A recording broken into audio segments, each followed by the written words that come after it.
The center tonight lacking in self-esteem as the Blazers look to continue some good play as of recently. Yes, they did lose to the Golden State Warriors pretty handily, but keep in mind prior to that there was a 5-game win streak. Pretty good game against the New York Knicks that they did take the loss in, but you do go, I like the way that they played. You take the one on the chin at Golden State, then you come back and you get a win against the C.J. McCollum-led Atlanta Falcons, and now you get LeBron and the Los Angeles Lakers beat LA. That's the only way here in Rip City. The Blazers will do it again without Denny Avdia, who is sitting out, but you do have Drew Holiday, Jeremy Grant, and the rest of the crew. Hopefully they can get it done. Speaking of getting it done, the Broncos are trying their best to get it done in overtime against the Bills. I have literally seen Chad doing multiple times as he is walking laps around the concourse because his heart rate is through the roof right now. These games are stressing him out. So it is quite funny, the pain of being a football fan in the playoffs, just like myself and Michael Shacker will be here as soon as the 49er game kicks off. But that is football. We're here to talk basketball. If you want to join the conversation with me, 503-248-0620 is the telephone number. You can hit us up on YouTube. Just go to youtube.com and type in Rip City Radio. Or, of course, you can hit us up on the text line. 88528 is the number, where we're getting plenty of texts coming in about Chad's Broncos and how the Bills are playing right now. But before we jump into talking about what the Blazers can expect tonight, we got to talk about what happened just a few nights ago against the Atlanta Hawks. And I apologize if I said Atlanta Falcons at any point. It's very hard when you are a multi-sport guy and you start confusing teams. And, like, really? You name both of them after a bird? Like, I can't. Like, if you it would have been like the Atlanta Falcons and the Atlanta Tigers. Probably not going to mix those up. But either way, team name aside, 2 nights ago, the Hawks came into town. Keep in mind this was a new looks Hawks team because they had traded recently the face of their franchise, Trae Young. He went over to Washington. C.J. McCollum comes over to Atlanta. Most likely playing just 1 year there because he's got the expiring deal, and I think there will be interest in CJ as a free agent because he can still get buckets. You're not going to have to pay him $30 million a year to do it, and he's going to be a viable part to someone's roster. I know the Blazer fans are like, can you bring him back to Portland? Bring him back to Portland? Well, if you need a little bit of guard depth, I'd take him in a minute because I really do like C.J. McCollum. But the Hawks come in, and they did do their best to spoil the night for the Blazers. The Blazers struggled a little bit early on. Keep in mind, this was getting Jeremy Grant reacclimated to the lineup, and then no Denny Avdia. You will not have Denny Avdia again tonight. He's dealing with that lower back injury. This is something we have speculated about, and I want to put emphasis on speculation. This is not sourced material here. But I have talked about with Chad and a couple others. It just makes sense, honestly, to not play Denny this weekend and rush him back because the Blazers don't play again. They play tomorrow. They got a back-to-back here, and then they don't play again until Thursday. That's a nice gap. That's about a 10-day break between when Denny initially injured his back and would get back on the court, and I think that's just smart without rushing it back. We'll pay attention. You never know about tomorrow because you maybe run the risk. We don't know if Drew Holiday and Jeremy Grant will play tomorrow, being a back-to-back, and then maybe Denny does come back that one game earlier than you thought. Still a lot to watch there, but either way, the Blazers were without Denny against Atlanta. They will be without him again tonight, and once they finally found their footing, it was all gas, and it was that fourth quarter really where defensively they locked in, offensively they got to go, and they outscored the Hawks 29-14 in the fourth. Bench points in this one, 55 bench points for the Trailblazers, a season-high 55 bench points. That's what you love to see. 20 second-chance points compared to the 9 second-chance points of Atlanta, which was a key to the game in that one, was getting the offensive rebounds. Blazers did 16 offensive rebounds to just 7 for Atlanta. So capitalizing on those and then capitalizing on those second-chance points. Overall, they out-rebounded the Atlanta Hawks 54-40. And then once again, you look over the stretch of the last now 8 games. In those 8 games, they have 2 losses, and in one of those losses, and it was the worst game they played in that stretch, the Blazers were above their average in turnovers. The other 7, they were below their average in turnovers. And even though they took the loss against the Knicks, they played a very good game of basketball. It was just the Knicks got hot and couldn't be stopped. Jalen Brunson is a certified bucket. But they did it again in this one. 15 turnovers, which is just below their average on the season, so you do like to see that. The biggest lead of the night was 9 for Atlanta. The biggest lead of the night for your Blazers was 16. There was 6 lead changes. They were tied 3 times. Blazers led for 34 minutes and 29 seconds of the action. Taking a look at the individual box score, Jalen Johnson had 12 points, 11 rebounds, 6 assists, so keeping him down on the scoring side was another big reason the Blazers were able to win this game. He came into the game leading the Hawks in assists, rebounds, and points, and he was the team's 3rd leading scorer in this one. Okongwu had a very good game as well, 26 points, 9 rebounds, 10 points for Dyson Daniels, 11 points for Nickeil Alexander-Walker, which, again, another good sign from the Blazers defense. Nickeil Alexander-Walker came in. We had a big conversation about him and Shaedon Sharpe because both those guys are top 20 in the league, and when it comes to scoring guards, top 20 scoring guards in the league. Holding him to 11 was nice. C.J. McCollum, he's still C.J. McCollum. He had 20 points in this one. He was 7-11 from the free throw line. Struggled just a little bit from beyond the arc, but still, it was really nice to see C.J. out there. And after the game, too, he goes, obviously, makes the beeline for Dame. They hug it out, and I thought it was cool and very classy. He goes over and he goes right to the announce table and shakes hands with Kevin Calabro and Lamar Hurd, and then he comes over and kind of video bombs the post-game interview with Jeremy Grant, and says, just wanted to say hi to Brooke Olzendam, and there's a lot of people within the organization who still love CJ, so you like to see that. Now on the Blazers side of things, Toumani Camara, 11 points, 4 rebounds, and an assist. A rough night overall. I mean, the points were nice, but 5 of 15 from the field, 1 of 9 from beyond the arc. He started 0 of 8. He hit one late in the 4th quarter, and literally you watched him throw his hands up and just thank you as he looks to the sky because he just needed to see one fall. And he got one to fall. So rough night shooting. I did like the aggression. Hopefully he'll get some more to fall. City Sissoko had 6 points, 9 points, 12 rebounds from Donovan Clingan, 24 points from Shaedon Sharpe. So another good performance from him to go along with those 9 rebounds, 5 assists. Did have 5 turnovers, but he was putting the ball in his hands just a little bit more. Still a little lazy with the dribble. Hopefully he can fix that. 12 points from Drew Holiday, along with 4 assists, 4 rebounds, 12 points from Caleb Love, and 16 points from Jeremy Grant. And this game overall was probably the best performance I think we've seen in his career from Rayan Rupert. 13 points, he had 3 rebounds, 2 assists, 3 steals, and was very, very locked in. He played 16 minutes in this one and made big plays when the team needed him to make big plays. And you started to see Thiago trust him a little bit in different defensive situations, knowing that he can front a guy, and the guy might still get a bucket. And we've seen that before. We've seen Toumani Camara get scored on playing near perfect defense, but being trusted in those situations is definitely a plus. And to go out there when the team needed it, when they needed someone to get hot, Rayan did and helped lead them to a victory over the Hawks. Final score, once again, 117 to 101. This is Blazers Game Day. I'm your host, Chris Burkhardt. Again, if you want to join the conversation, head over to youtube.com, type in Rip City Radio, join the chat there, or hit us up on the text line. 88528 is the telephone text number. All right, we're going to take a quick break. When we come back, we're going to head to the Coach's Corner here from head coach Thiago Splitter ahead of this game tonight, Lakers versus Blazers, here on your home of the Blazers, Rip City Radio, 620.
Shacker will do his thing. He'll pot him up, and we'll get some answers from this morning. I do wish I was recording during that break, though, because Chad doing, as I've told you, he has made 4 or 5 laps already.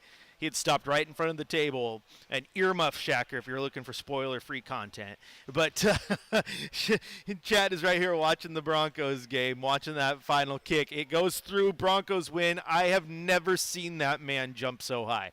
If he were down on the court, I am 99% positive he could have dunked a basketball, because when that kick went through, my man flew. So I'm happy for you, Chad. All right, sounds up, so it's time to head down to the press conference room. Jeremy were questionable and then upgraded probable. Are they okay to play on back-to-backs as they work back, or are you guys going to juggle that? You got to feel how they feel, see how they feel, after the game. But they're playing tonight. So there's been no decision, you'll just base it off how they feel tonight? Yes. What are some of the problems or some of the issues this Lakers team poses this season?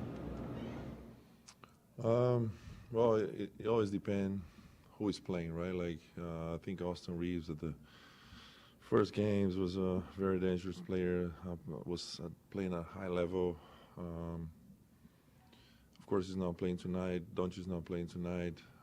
But their second and third unit play really well against us, especially here. So something that we got to be aware. And of course, they still have LeBron James, and that those guys that are motivated to play and show they can have minutes. So it's always intriguing, this type of games where you got to be ready. It's been, I think, what, 12 years since you played LeBron in the finals, and he's still doing this. Is that? I mean, what do you think has allowed him to keep doing this? I don't know the answer for that, but my comments are it's going to be a long time till we see another guy doing what he does. It's amazing. His whole career, his accomplishments and the way he plays, the size, the speed, the IQ, everything. It's just like one of those video games that you put together and you put 100 on everything. Those type of players, So again, a pleasure to play against him. Finals were amazing.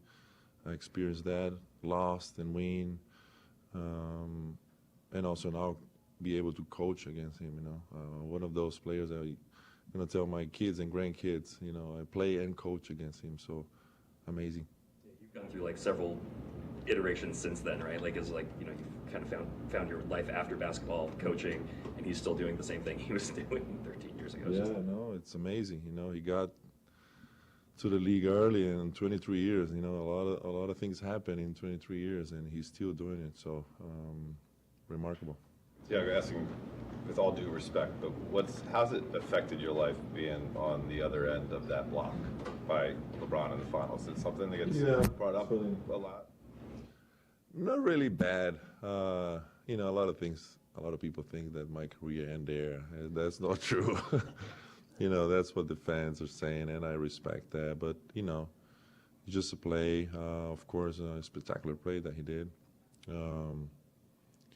Him, when you get blocked by a superstar like that, everybody's going to see it. And a lot of kids that I see in the streets, you got to get blocked by LeBron, man. I'm right there, that guy. But for me, it's just, I smile with it. I'm not depressed about it. Far from that. It's just something that, I'm more depressed that we lost that final. But luckily, I had a chance to win the next year and kind of like flush that loss a little bit. But again, an honor to play and compete against LeBron James. Coach, in the Hawks game, Danny was out with back soreness, and now he's out with back strain. Is he aggravated his injury? No. I don't know what the terms of it. He's still recovering from it. It's just not 100% like the way we won. He's still feeling a little bit, and we just want to be sure because, it's tricky, these injuries, and also the way he plays. That he plays with a lot of contact. He's physical. He goes to the paint and hits the floor. So we got to be sure that he's 100% to come and play. Do you think he's going to go to Sacramento tomorrow? I hope so. I hope he's with the team. So we'll see. What's he able to do behind the scenes? I saw yesterday he went through a little light workout. Is he working out daily? Yeah, he did a workout here before the game. He's feeling better and better. Just like I said, not ready to go, and play 38 minutes and be physical in a basketball game. So, but he's doing better and he's confident. Is Robert playing tonight? He is. Thank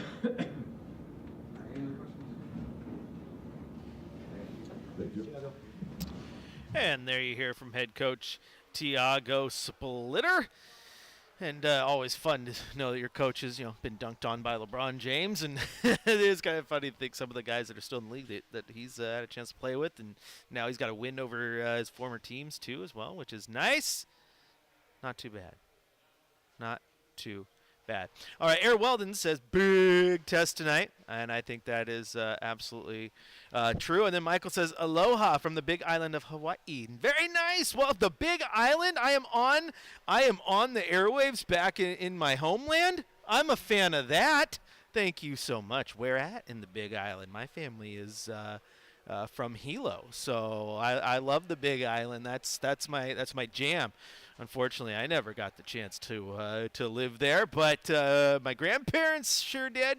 I still have so much family over there, so shout out. I'm officially on back home. I will take that all day long. But now back to basketball, though. A couple interesting things there.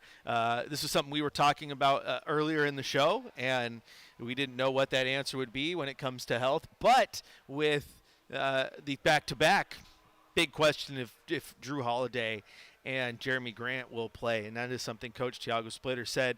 They'll probably gauge just a little bit how they feel after the game tonight and then make that decision moving forward. It's not 100% yes or no just yet, but they got to see how the team feels. So that does make sense, but I also think it's something that I would watch because Robert Williams, they've managed that knee, and they've managed that knee very, very well all year long to make sure he doesn't get hurt. And so doing it with the other guys, that makes sense as well. The only bad part is if you do that on those second nights of the back-to-back. You heard him late there. He was asked if Robert Williams was going to play tonight. Well, if Robert Williams plays tonight and then Jeremy Grant plays tonight and Drew Holiday plays tonight and you end up not playing them tomorrow and you don't have any idea, then you're going to be in a really, really tough spot on the road against Sacramento. So we will see. We'll see. Air Weldon from the Big Island, stranded on the big contiguous 48 states. That's right. On this, I'm stranded over here. And then Michael, the Hawaiian Acres, 15 miles closer to the volcano. So nice. You're on my side. You're on my side. I love the Big Island. I took my wife there a while back. We did the bouncing around. She's like, I'm married to to an islander, and you've never taken me to Hawaii. And I'm like, okay, well, let's go. Took her to Waikiki. I'm like, I'm just going to let her live the tourist life. And she liked it. She's like, this is fun. The beaches are great. The Polynesian Culture Center is great. And then I said, well, now we need to go to the Big Island. And then we went to the Big Island. She's like, this is the Hawaii I was thinking of. I'm like, yeah, we're going to stop at Kona, go hit Green Sand Beach. We'll stop at Black Sand Beach. We'll see the volcano. We'll go see Auntie up in Hilo. Stop at Ken's House of Pancakes and call it a day. Big Island's awesome. Big Island. Yeah, get out of here with all the Oahu, Maui stuff. The Big Island's awesome. Absolutely awesome. All right, this is Blazers Game Day. I'm your host, Chris Burkhardt. If you want to join the conversation, and why is he talking about Hawaiian vacations? Because it's brought up in the YouTube chat. Go to youtube.com, get in on the chat there. You can also text us on the text line. 88528 is the text line. And it looks like it's already a rough start for the 49ers because, boy howdy, I look over and a kick return for a touchdown to start the game, and it is already 7-zip Seattle, and it might be a long night for this 49er fan. Here's the thing, sports gods. If you can give Chad that joy of a Bronco victory, just give me this one. You've already tried to do me dirty in multiple weeks. I had the host the fifth quarter after the Duck loss. That was painful. Just give me this one, please. Please give me this one. All right, we're going to take a quick break here on Game Day. When we come back, we're going to take a look at this Lakers team, what to expect, and look at this Blazer team, too. I want to talk also a little bit about that trade deadline. It's coming up. It's just a few weeks away. And are the Blazers going to be buyers, sellers? Are they going to be making moves to make them better right now? I want to talk about it a little bit when we return here on your home of Blazers, Rip City Radio 620. At Dick Hanna Subaru, family, integrity, respect, and purpose matter. And having served the Weldon, don't you come at me with none of this. Boo, 6-7ers. What are you talking about? The greatest team on the face of the planet. Son of a biscuit.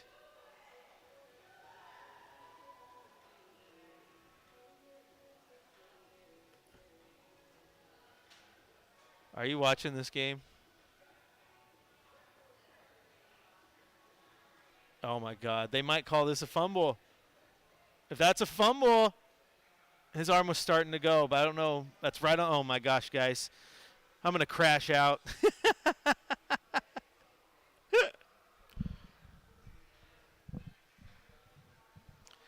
Okay. Yeah, absolutely. Okay, they didn't call it fumble. That's great. I'm talking to YouTube during the break, so don't get confused. So. Oh, they can't hear you. I mute you. I can't trust you. It's all good. No worries. No worries. I was trying. I didn't have the password handy, so. Anyway, talking to YouTube here. Michael chimes back in. This is the beauty of being on YouTube is like we can use these commercial breaks in radio to just talk about nonsense and have some fun. Michael says can't watch Blazers versus Southern California NBA teams because of League Pass. Obviously, can we just? I feel for you, Michael. First off, blackout restrictions are the dumbest thing on the face of the planet when it comes to sports. Finding ways to not let people who want to watch your sport is dumb. But also, there is no reason whatsoever that the Hawaiian Islands should be blacked out of anything. Like the old antiquated rules behind blackouts were like, oh, if they didn't sell enough tickets to the game, then they'd black out locally because they wanted people to buy tickets and go to the game. But in today's modern era, you should be able to watch. But if you live on the big island of Hawaii, and you are like a 5.5-hour flight or whatever it is from the closest NBA team to you, which would be the Los Angeles Lakers, who are playing the Portland Trail Blazers tonight, you should not be blacked out of anything. Hell, you should be able to have as much access as possible to actually watch some of this content. You should get G League games. You should get everything. Oh, well, Michael, why don't you just get in your car and drive to crypto.com and watch a Laker game? Why don't you? Blacked you out so you could buy a ticket. That's not how it works. I'm sorry, and I feel for you, and that is stupid. That is stupid.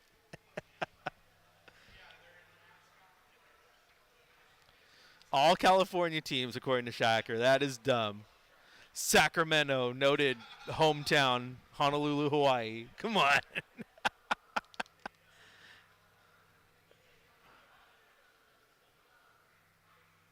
Well, the Southern California teams, Michael, they are so bad. Like, you pay attention to, like, how bad, like, people in Los Angeles can't watch Dodgers games. They have one of the worst distribution deals in, like, all of regional sports. It's like 25% of houses actually have access to Dodgers games. Oh, is that 90? Copy. That's dumb. Either way, the whole point is shouldn't be blacked out anything. Oh, gotcha. You shouldn't be blacked out. You should be able to watch everything. In fact, they should pay you to have to watch Laker games. Oh, Golden State's okay? Okay, that's good. At least he gets you something. Like the Southern California thing, like I said, the NBAs are weird. Like, if you pay attention, do you know that, like, Eastern Washington is considered the Utah Jazz market, not the Portland market? That is weird to me. I don't get NBA. I've been doing this for 14, 15 years, and I still don't understand all these restrictions and borders and who gets what rights. Pirate emoji. Well done. Let's go Blazers. Love to watch the Lakers lose. That's right. I really like RPGs.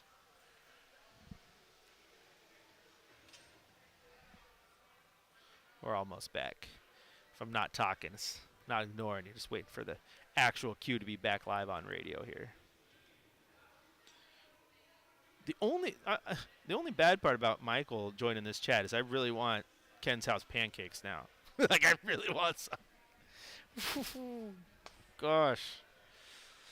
I love the Big Island so much.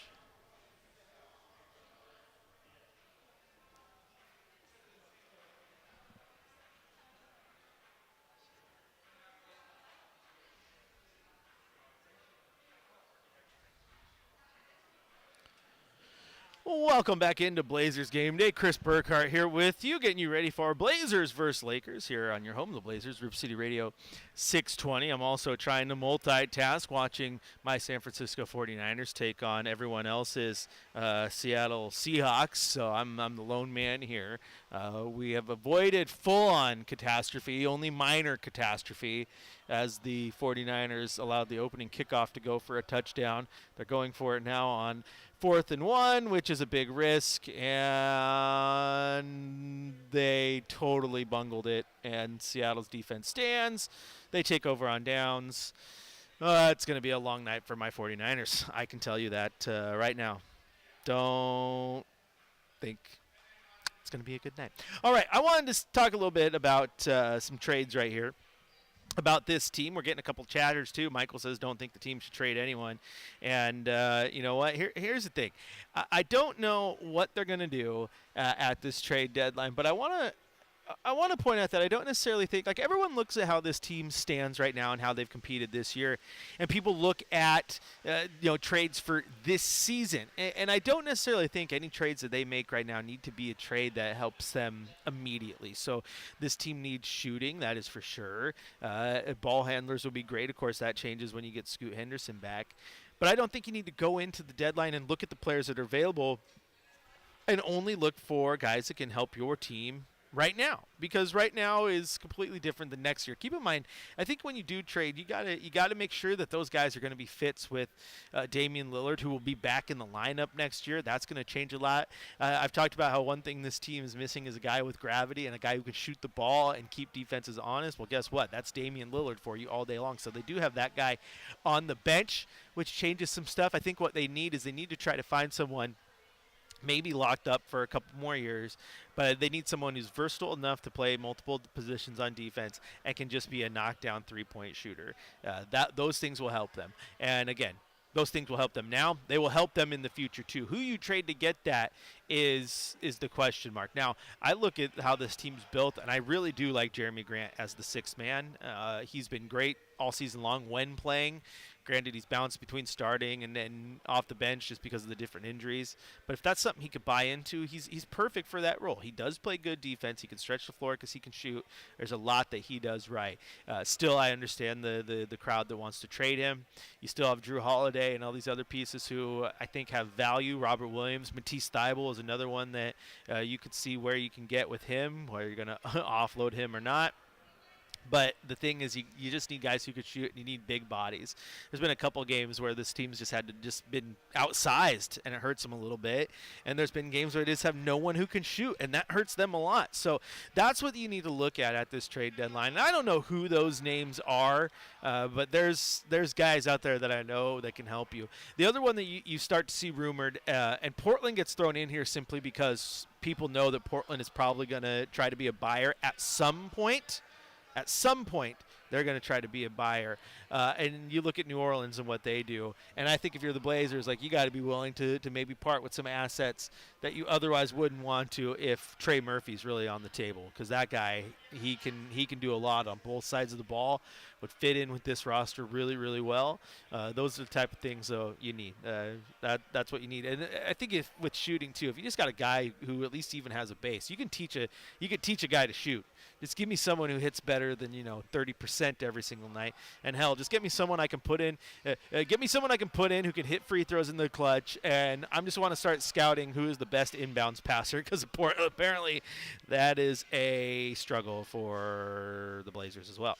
We all know that. Now, taking a look at what's going to happen tonight against the Lakers, it's a Lakers team that comes in and they've had their ups and downs and dealing with, who's on the floor and old man LeBron and what have you. But they still go out there and put together a team that is hard to beat. That's why you look at the standings, and they're currently 6th, but it's not as if that is a terrible 6th, because the upper end of the Western Conference right now is getting kind of tight. I mean, you got 3 games separating the Lakers and the number 2 San Antonio Spurs. Now, will you start to create a little space there? I'm sure San Antonio is really good. Denver is trying to figure it out without Jokic for a minute. But the Lakers, you still have LeBron, and you have Luka, and you have Austin Reeves, who's been incredible. You have, Bill Simmons, I think it was, saying, was it Simmons or Nick Wright? I want to say it was Simmons, but it's saying you gotta trade Luka while you can, because Austin Reeves and him are redundant. They're basically the same player.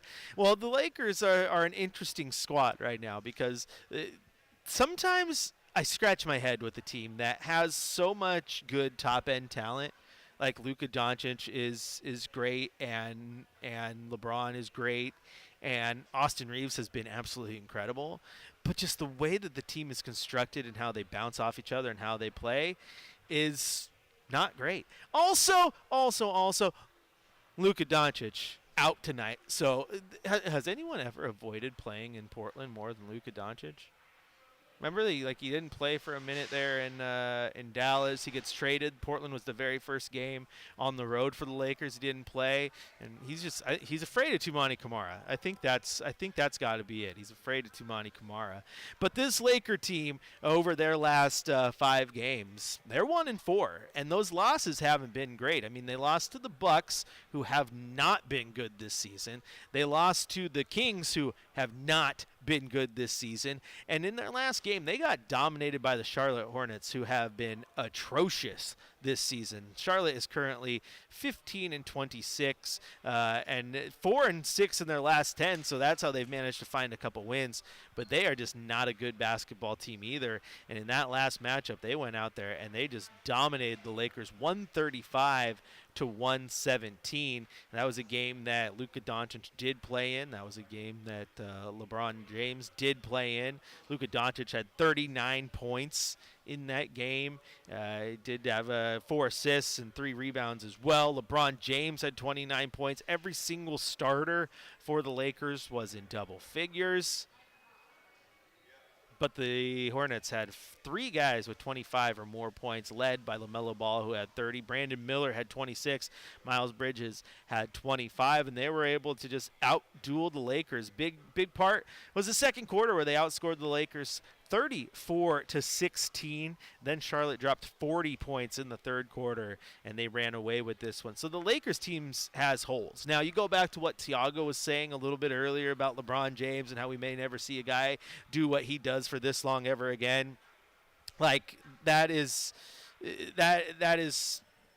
true. That is true, but even LeBron necessarily isn't going to get you to the promised land all the time when you put it on his back. Right? Now, the Orb is yelling at me. Read the comments, he says. He says, just note that LeBebe hasn't played again in Portland since 2023. Luka since 2024. Weak, can I say that? Yeah, weak rear end showing by superstars. Funny, Orb, as I was going on my rant there, I hadn't read your comments yet before I mentioned the whole hasn't played in Portland thing. But it's a joke. It's an absolute joke, man. I get, like, sometimes when you're obviously legit hurt, but we're talking about 2 of the best players in the league. One is one of the best top 5 in the league. The other is definitely a face of the franchise, right? So, yeah, I mean, that is kind of annoying, right? Like, especially if you're first off, this place fills up with Laker fans, which, we got the California transplants, so I get. The one I still struggle with is that New York Knicks game. I don't know if I've seen the New York Knicks fan base like that. Like, I know they've shown up big, but they showed up big in that game. Let's go Knicks chants. We're going everywhere. But the Laker fans show up too. And if you're paying tickets and you're good money, you want to see Luka, you want to see LeBron.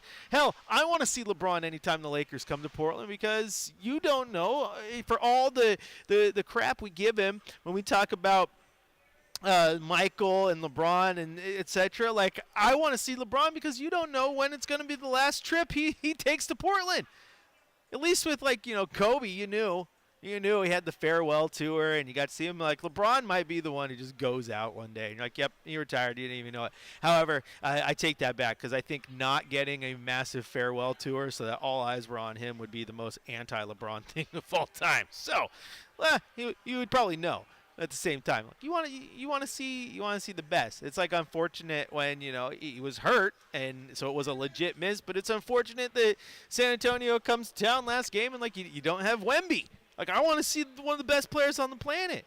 You had Golden State come to town. If they came without Curry, that would be terrible. If Oklahoma comes and you don't get SGA, that's terrible. Now, from a fan perspective, you might argue that, hey, we have a better chance of winning, and yeah, that's good too. But also, this is the best league in the world, and I want to see the best play.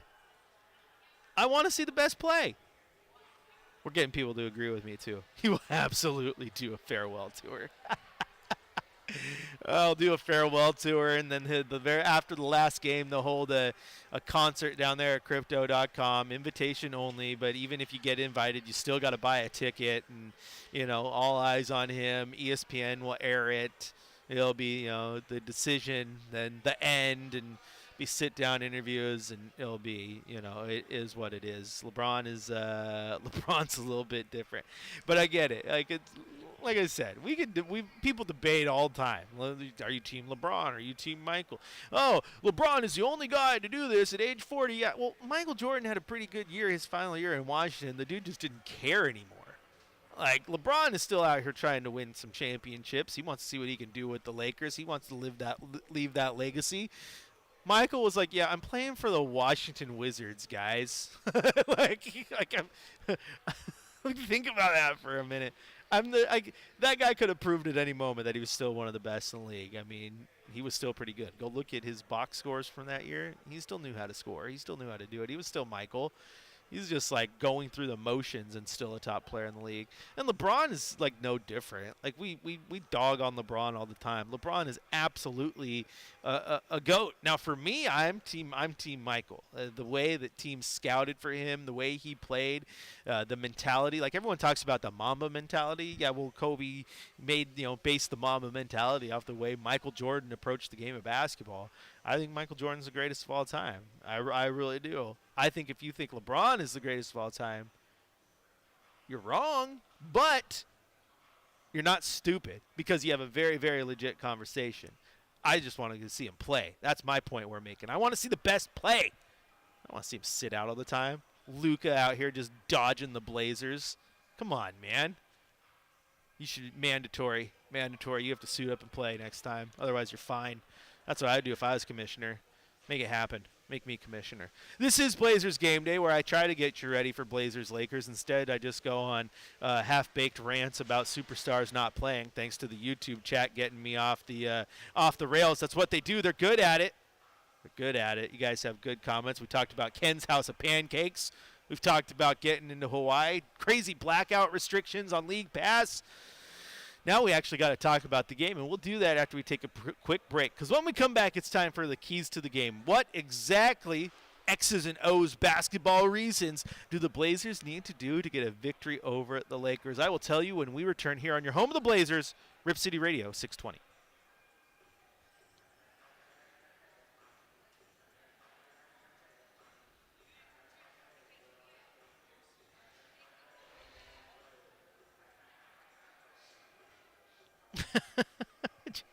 Curly from the Globetrotters?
All right, let's look at the YouTube chat for a second. Sorry, I was taking some notes there for a sec, but let's see.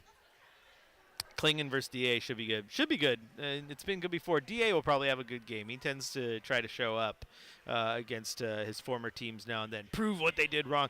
The thing with DA is it's kind of crazy that story is repeating itself again. Lack of motor, not happy with the way he's involved in the offense. Like, it's tiring, and I feel bad because I defended him when he was here in Portland because the guy is supremely talented.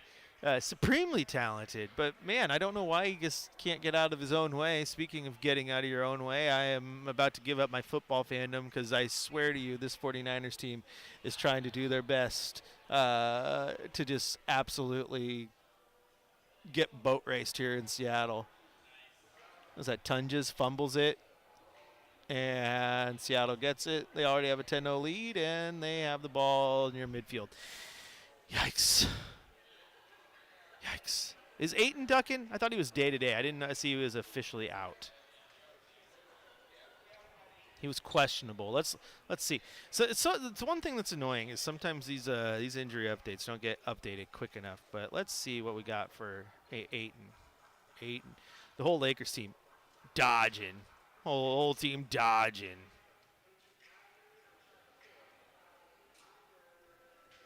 Yeah, I see Ayton is day-to-day.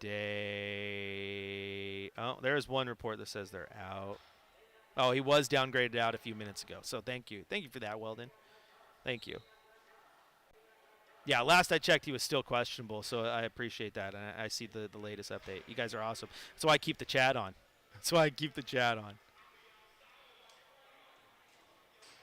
Lakers will be without Luka, Austin Reeves. Dude, Austin didn't play one of the games here too. Like, what is with these? Like, remember they lost to the South Bay Lakers. They lost to the South Bay Lakers earlier. Ay, ay, ay. No Luka, no Ayton, no Hayes, no Austin. LeBron gets to do his thing. That was Kirk. Yeah, Kirk's awesome. Kirk got it. You got it. You guys are awesome. I appreciate you. I got to try to monitor these the latest injury updates with, trying to talk to you guys. So sometimes I miss a few things, but that is your latest one. Be interesting to see if Drew and Jeremy play tomorrow as well. That's going to be. Plus the ESPN injury report's like all over the place too. It doesn't always update how it's supposed to. Huh. Your wife only cares about LeBron.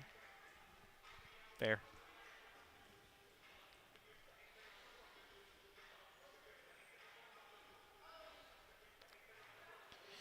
Welcome back into Blazers Game Day. Chris Burkhardt here with you, getting you ready for Blazers versus Lakers. And a couple things of note, because I was sitting here talking about during the YouTube to the YouTube chat during the break about DeAndre Ayton and LeBron and Donovan Clingan, and how DA always tends to kind of show up for his former teams. And weird how the story's repeating itself. Lack of motor, isn't happy with the way he's used in the offense, etc. And then shout out to Kirk in the chat who said Ayton is out, so I had to do a quick check. Because last we checked, he was listed as day-to-day, listed as questionable for the game. But if those of you keeping track at home, he has been downgraded to out for tonight's game. So there will be no DeAndre Ayton, no Luka Doncic, no Austin Reeves. So, that's good for the Blazers.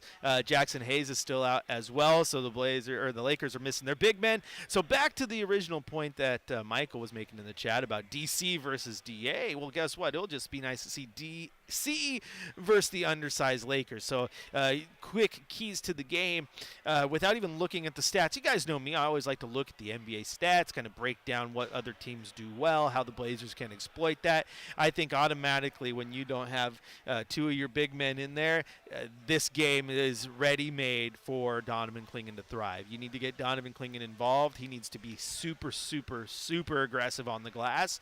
And we've mentioned many times how the Blazers are a very good offensive rebounding team, one of the best in the NBA. Only one better would be the Houston Rockets. And tonight is one of those opportunities for the Blazers to really, really get going on that end. Crash the glass.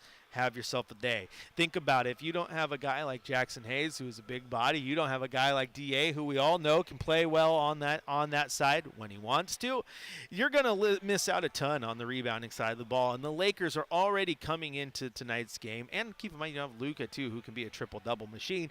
They're already coming into tonight's game, averaging 31.2 rebounds overall, which is 25th in the NBA. Now, our defensive rebounds, which is 25th in the NBA. So you have a poor defensive rebounding team against the Blazers, who are a very good offensive rebounding team, and you can see where the math checks out on that. Now, you have the Blazers, who haven't been great on the defensive glass, but the Lakers aren't a great offensive rebounding team, so that can help you out on that in a little bit. But this one is another one of those games that points to that the Blazers can be absolutely aggressive on the offensive glass, which leads to those second chance points, which leads to leads. I mean, you look at that game against Atlanta when it was the second chance points. It was one of the reasons that they were able to get out the lead, mount that comeback, and hold on to it. They outdueled the Hawks 20-9 in second chance points alone. So that is going to be huge. Kirk says he's leaving for the game in like 10 minutes. Well, I appreciate you tuning in and giving me some help. Help me, help you. We make good shows. All right. So Michael says, so we can't game plan. No video on unknown players. Well, you know who that works. We've seen what happens before. This Blazers team has lost to, as many talked about, the South Bay Lakers. That was way back. You had to go November 3rd. The Lakers come to town. There is no LeBron. There is no Luka. There is no Austin Reeves. DeAndre Ayton played in that one. He had 29 points and 10 boards. Rui Hachimura went off. Nick Smith Jr. had 25 points.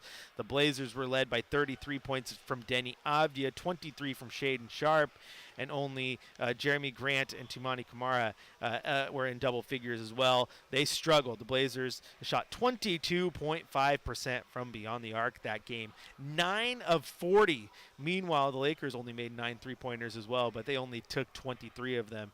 Good for almost 40% from beyond the arc. So that's one key right there. Is you got to make sure those three-pointers are falling, because if you miss those shots, that leads to those long rebounds, which, again, will benefit a team like the Lakers and get them into transition. You got to be smart with how you take those shots and make those shots. All right, music's on means it's time to go. For me, not for you. You don't go anywhere, because coming up next across the Trailblazers audio network, Chad Doing has the Trailblazers pregame show, and then Travis Demers takes over on the call, Lakers versus Blazers, here on Rip City Radio. And, of course, when it's all said and done, keep it locked in for the fifth quarter, where hopefully we're breaking down a Trailblazers victory. Lakers, Blazers, tip-off, 7 p.m. Rip City, I'll talk to you after the game.